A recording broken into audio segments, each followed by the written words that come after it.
Il est vrai que faire un setup, c'est assez compliqué. Avoir les bons choix des périphériques, savoir qui est bon, qui est moins bon, et souvent on a très envie d'aller dans le moins cher possible. Et dans cette vidéo, nous allons voir si est-ce que le moins cher c'est bien.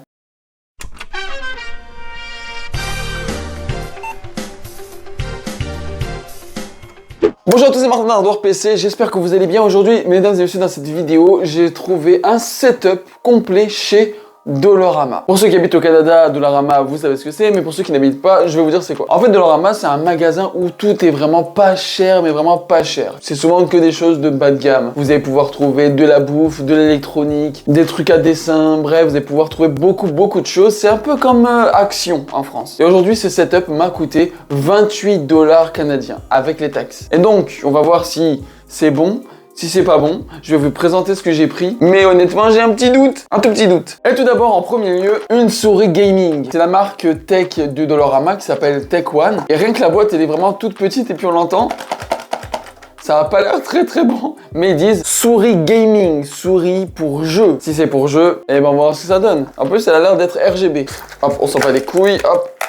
On tire de toutes nos forces. On détruit la boîte, c'est pas grave. Ok, voyons voir. Oh là là, elle est légère. De fou. Elle est tellement légère. Ah, c'est full plastique, je suis sûr que je peux le casser. Mais bon, la souris, voyons voir.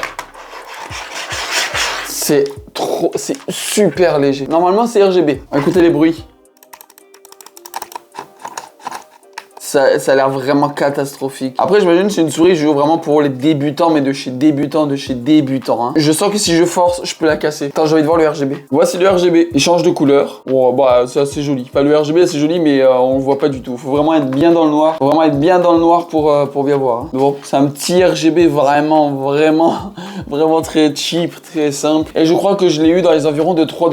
C'est vraiment la souris la moins chère que j'ai trouvée. De tout le Canada, je crois que c'est la moins chère. Par contre, au niveau de la taille, elle est quand même assez grande pour mes mains. Le seul pour l'instant point positif que j'ai, c'est la taille. La taille est vraiment bien. Il y a évidemment le clic droit, le clic gauche, la molette avec le clic molette et c'est tout. Est-ce qu'on a un truc sur le DPI? Suivi optique, éclairage multicolore. Il n'y a aucune information sur la boîte. On ne sait pas du tout combien de DPI est là, mais d'après moi, ça doit être catastrophique. Bon allez, objet suivant. Pour l'objet suivant, un casque. Alors c'est pas vraiment dit comme casque gaming parce que je n'ai pas trouvé de casque gaming. La seule chose gaming qu'il y avait c'était la souris et le clavier, c'est tout. Mais je me suis dit faire vraiment un setup, donc vraiment avoir la totale. Chez Dollarama évidemment. Ouvre-toi. Alors c'est toujours de la même marque, la marque Take One et c'est le Vortex. Putain, avec un nom comme ça doit être incroyable. Voilà. Évidemment je l'ai pris en blanc. Il y avait plusieurs choix de couleurs mais je l'ai pris en blanc. Évidemment, c'est tellement cheap. Mais on peut pas leur en vouloir, hein. À ces prix-là, on peut pas vraiment leur en vouloir. Au moins, on peut allonger, rétrécir. Évidemment, c'est super dur. Les mousses sont super dures. Bon, bah, il y a juste un câble en prise jack. Évidemment, il n'y a pas de microphone intégré. Mais c'est vraiment cheap. Après, pareil. Si je force, je casse. Bon, écoutez, on va essayer. Alors, vous en pensez quoi? C'est stylé ou c'est pas stylé? Et bah, dites-vous que c'est pas très folichon. Je sais même pas c'est où la gauche et c'est où la droite. Et à ce qui paraît, il est stéréo. Hein. Donc ça fonctionne pour les MP3, Mac, PC. C'est bien stéréo. Ça marche aussi pour les CD, les jeux vidéo et la TV. Compatible avec iPhone, iPad. Bon bah c'est stylé. La longueur de la corde c'est quand même 1,80 m. Son de qualité stéréo, coussinet rembourré pour les oreilles, tour de tête ajustable. Waouh, c'est juste incroyable. Et il n'y a pas d'autres informations. Objet suivant. Pour le prochain objet c'est évidemment le clavier gamers. Clavier gamers toujours de la marque Tech One. C'est le Keyboard X LED multicolore keyboard. Oh là là là là. Incroyable. Super pour le gaming. Pression de touche souple. RGB. C'est du plug and play avec 104 touches. Ok. Bah on va voir ce que ça donne. Ok. On l'ouvre. Un clavier blanc mais avec des touches noires. Évidemment ce n'est pas du tout un clavier mécanique. Hein. C'est des claviers bien à chier comme on les aime. D'après moi, tout ce qui est blanc, c'est tout ça qui est RGB. C'est pas les touches qui sont RGB, c'est vraiment le clavier entier qui est RGB. Alors il y a les pads parfaits qu'on peut monter. C'est pas très confortable. Évidemment, on écoute le bruit. C'est un son très bof. Et évidemment, je sens pareil, la même chose avec le clavier, je peux le briser en 2 secondes. Écoutez ce bruit. Oh ça veut dire que ça peut bien se briser. Mais évidemment, pareil, hein, n'oublions pas que c'est vraiment pas cher du tout. Hein. J'ai envie de regarder un peu le RGB, ce que ça donne. Donc voici les couleurs. Évidemment, je crois que c'est des couleurs fixes. C'est pas des couleurs où il y a plusieurs modes. Les couleurs fixes. Donc il y a rouge, vert et bleu. C'est tout. C'est super cheap, encore. Mais on va pouvoir l'essayer en jeu, évidemment. Bon, en tout cas, il y a juste rouge, vert et bleu comme lumière. Mais bon, objet suivant. Comme avant-dernier objet, évidemment, pour le setup gaming, une barre en lumière LED. Juste ça. Pareil, j'ai trouvé ça chez Dolorama. On va voir ce que ça va donner. Évidemment, les lumières, c'est pas vraiment fait dans le setup, mais vous avez compris, tout le monde adore les LED. Et du coup, voilà. Encore et comme d'hab, c'est super cheap. Pareil. On peut le casser en 3 secondes, mais ça c'est vraiment autre chose. On va essayer.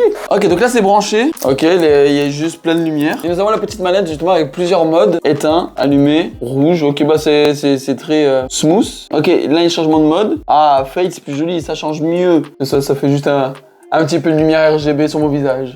Oh, que c'est beau en fait. C'est pas un bon truc de setup, mais ça va coûter pas cher aussi. Bon. Objet suivant. Et pour le dernier objet, haut-parleur Bluetooth. Alors c'est vrai que dans un setup gaming, un haut-parleur Bluetooth ça sert à rien. Sachant que j'ai regardé au préalable voir si on pouvait mettre justement brancher un ordinateur dessus. En Bluetooth oui ça se fait, mais pas par câble malheureusement. Et on sait tous que les haut-parleurs Bluetooth, en Bluetooth, il y a un léger décalage justement avec le son et l'image. Et ça, c'est un petit peu chiant. Mais on l'ouvre. Ça ressemble à ça. Honnêtement, je le trouve quand même assez joli. Vous pouvez la faire tenir, la petite sangle. Vous avez le câble micro USB, puis ça se branche justement en Bluetooth à votre téléphone ou à votre ordinateur. Mais dommage, j'aurais bien voulu pouvoir juste le brancher par câble. Bah écoutez, on va essayer ça, puis on va mettre du son. On sort le téléphone, le Galaxy Z Fold 6. Ça fait un moment que j'ai ce téléphone, mais vous inquiétez pas, je vous prépare une vidéo là-dessus. Ok, donc on va déjà l'allumer. Donc là, j'imagine qu'il faut aller dans le Bluetooth. Par contre, comment il va s'appeler? Ah, Tech One Rage. Ok, c'est le Tech One Rage. On va mettre une musique. Je frappe l'espace, elle rend 500. Je t'en pince, qui sort l'assassin. Elle cope mon sissi, mais je pars assez. Du coup, elle se saute. Bah écoutez, en vrai, ça fait le travail. Alors évidemment, moi, niveau son, je suis vraiment pas quelqu'un qui s'y connaît beaucoup en son. Ouais, les basses, il y a trop de basses. Oh là, il n'y en a pas assez, il y a trop d'aigus. Ah non, franchement, les synthétiseurs ne voient pas bien. Je m'y connais absolument pas. Par contre, c'est vrai que le son a l'air quand même assez étouffé. Comme s'il était un petit peu dans l'eau. En parlant de ça, justement, il est waterproof, hein, vous pouvez le mettre dans l'eau. Bon, ça sert à rien d'écouter de la musique dans l'eau, mais vous m'avez compris. Il y a des modes dessus, parce que vous pouvez aussi appeler. Ça, il est anti-éclaboussure, ça c'est vraiment bien. Un son à 360 degrés. Vous avez le bouton plus et moins pour baisser ou augmenter le son du volume. C'est ça, vous pouvez répondre à des appels, rejeter des appels ou terminer un appel. Mais en vrai, ça va, je l'ai pas acheté cher, pareil, je crois que j'ai acheté 3-4 $. Mais écoutez, ça fait quand même assez bien le travail, surtout que si on n'a pas beaucoup d'argent, que vous en foutez du son, tant que vous avez une musique d'ambiance, c'est suffisant. Bon voilà, désolé, je vous ai fait un peu le tour de tous les objets que j'ai achetés. Maintenant, on va faire le setup et on va jouer. Nous débordons. Bon, évidemment, comme vous en doutez, pour un setup à 28 $, c'est complètement claqué au sol. La souris est beaucoup trop légère. Les touches de la souris sont trop nulles. On sent bien le plastique vraiment cheap de la souris.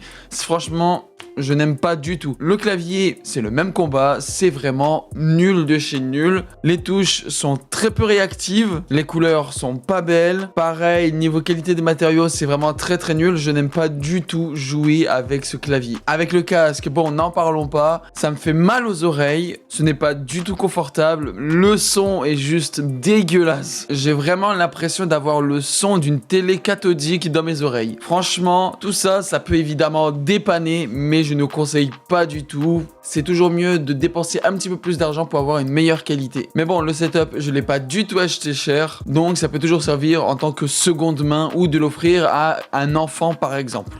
Eh bien au final, qu'est-ce que je pense de ce setup? Eh ben écoutez, c'est vraiment à chier. C'est à chier de baiser.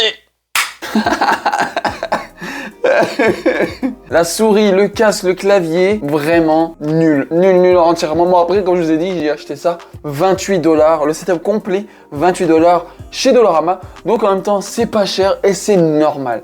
Mais je me dis aussi, peut-être pour un enfant qui veut juste jouer à Roblox, ça va quoi, c'est sûr, vous n'allez pas devenir un prochain gros joueur Fortnite avec ça.